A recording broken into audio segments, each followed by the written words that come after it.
When our prehistoric ancestors studied the sky after sunset, they observed that some of the stars were not fixed with respect to the constant pattern of the constellations.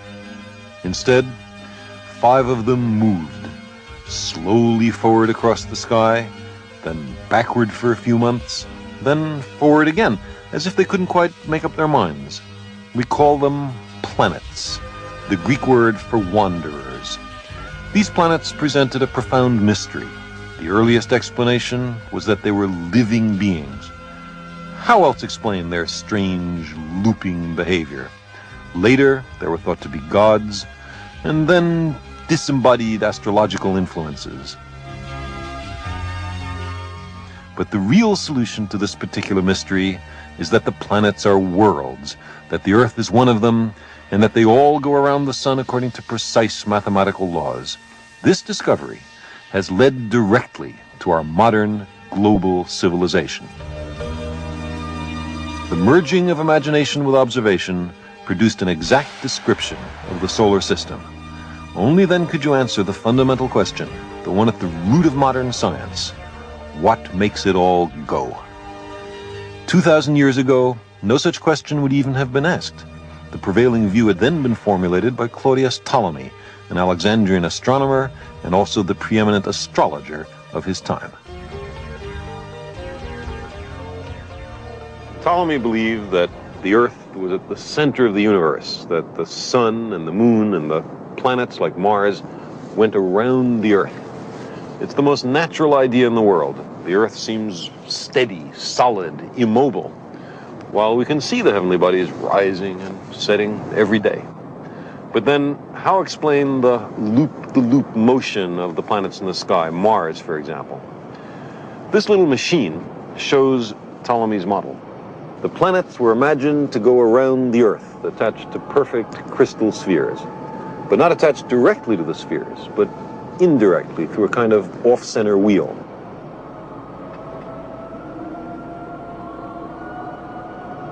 The sphere turns, the little wheel rotates, and as seen from the Earth, Mars does its loop-the-loop.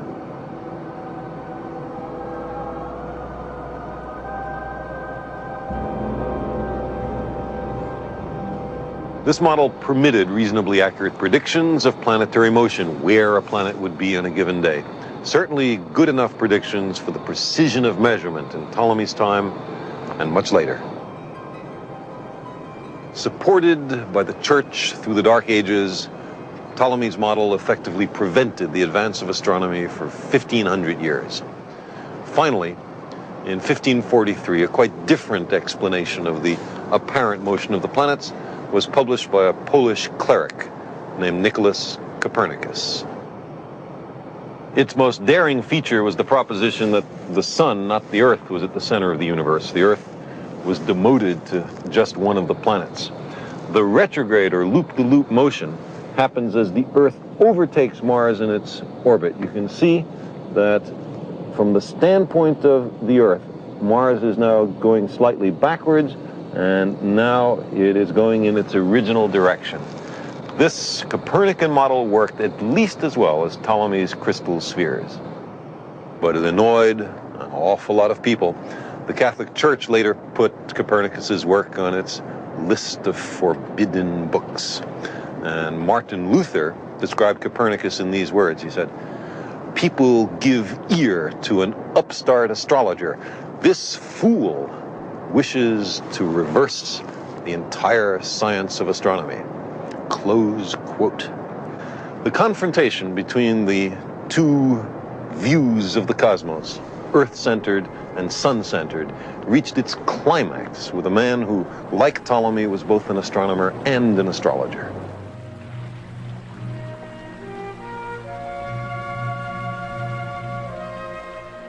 He lived in a time when the human spirit was fettered and the mind chained, when angels and demons and crystal spheres were imagined up there in the skies. Science still lacked the slightest notion of physical laws underlying nature. But the brave and lonely struggle of this man was to provide the spark that ignited the modern scientific revolution. Johannes Kepler was born in Germany in 1571. He was sent to the Protestant seminary school in the provincial town of Maulbronn to be educated for the clergy. It was a strict, disciplined life, up before dawn to begin a long day of prayer and study.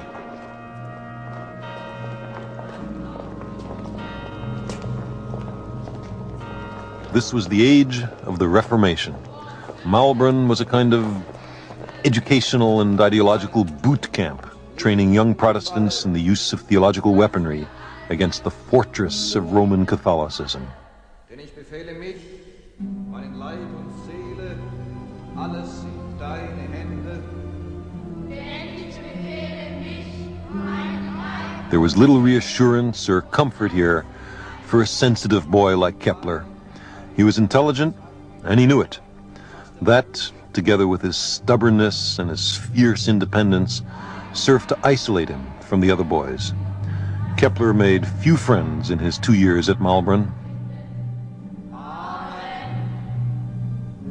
So he kept to himself, withdrawn into the world of his own thoughts, which were often concerned with his imagined unworthiness in the eyes of God. He despaired of ever attaining salvation.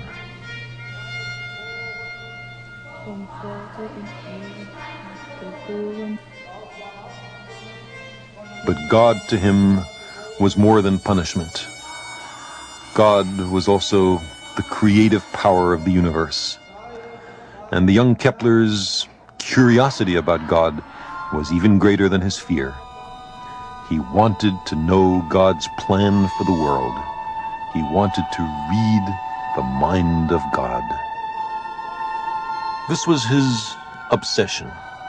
It was to inspire all his great achievements. It was to take him and Europe out of the cloister of medieval thought.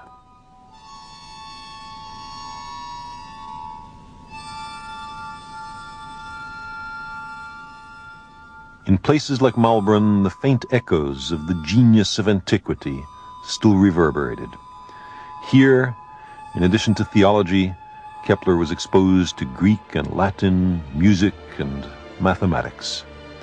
And it was in geometry that he thought he glimpsed the image of perfection.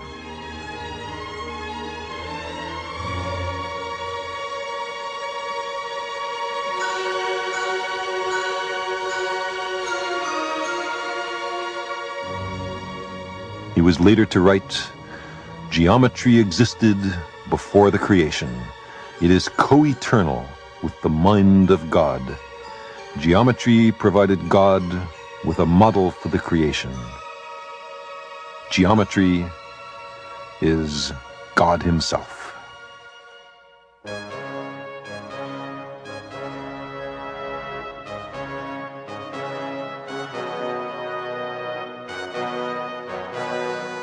But the real world of Kepler's time was far from perfect. It was haunted by fear, pestilence, famine, and war. Superstition was a natural refuge for people who were powerless. Only one thing seemed certain: the stars themselves. It was remembered that in ancient times the astrologer Ptolemy and the sage Pythagoras had taught that the heavens were harmonious and changeless. And Ptolemy had said that the motions of the planets through the stars of the zodiac were portents of events here below. Was it the influence of Mars and Venus that made his father a brutal man, a mercenary who had abandoned him?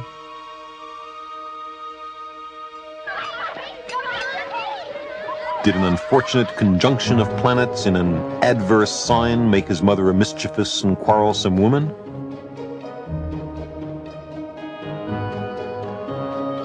If such things were fated by the stars, then perhaps there were hidden patterns underlying the unpredictable chaos of daily life.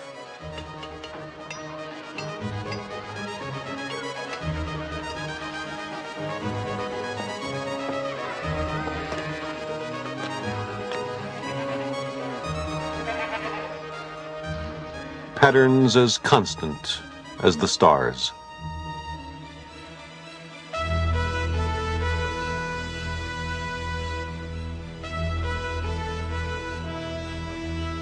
But how could you discover them? Where would you begin? If the world and everything in it was crafted by God, then shouldn't you begin with a careful study of physical reality? Was not all of creation an expression of the harmonies in the mind of God? The book of nature had waited 1,500 years for a reader.